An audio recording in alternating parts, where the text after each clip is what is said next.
Lecturer అంటే గురువుగారు.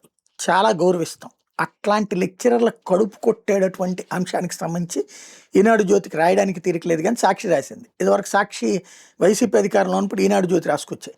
రాష్ట్రంలో పనిచేస్తున్న కాంట్రాక్ట్ లెక్చరర్ల మీద బాబు ప్రభుత్వం కక్ష సాధిస్తోంది. ఓ పక్క నో వర్క్ నో పే అంటూనే 12 నెలల పని చేయాలంటోంది. మే నెలకు మాత్రం ఉచితంగా పనిచేయాలని, లేకుంటే జూన్ నుంచి ప్రారంభమయ్యే వచ్చే విద్యా సంవత్సరానికి సర్వీసును పునరుద్ధరించేది లేదని బెదిరిస్తోంది.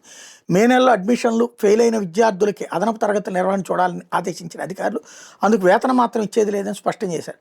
దీంతో ఇంటర్ విద్యలో 3618 మంది, పాలిటెక్నిక్లో 303 మంది కాంట్రాక్ట్ లెక్చర్లు, మొత్తం 3920 మంది తీవ్ర ఆందోళన చెందుతున్నారు.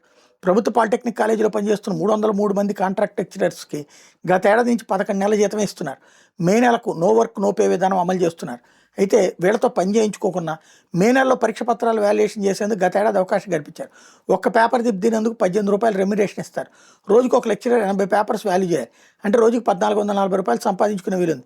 కానీ ఏడాది ప్రభుత్వం అవకాశాన్ని కూడా ఆపేయడంతో నెల రోజుల పాటు తాము ఎలా బతకాలని వాళ్ళు ప్రశ్నిస్తున్నారు. అయితే కాంట్రాక్ట్ అధ్యాపకులకు కాదని ప్రభుత్వం ప్రైవేట్ పాలిటెక్నిక్ లెక్చరర్లకు వాల్యుయేషన్ అవకాశం ఇవ్వడం గమనార్హం. మే నెలకు జీతం ఎలాగూ లేదు. కనీసం పేపర్ దిద్దితే వచ్చే కూలీతోనైనా కుటుంబం పోషణ చేసుకోవచ్చని భావించాం. కానీ దానికి తమకు అనుమతించడం లేదని ప్రభుత్వ కళాశాలలో పనిచేస్తున్న లెక్చరర్లు వాపోతున్నారు.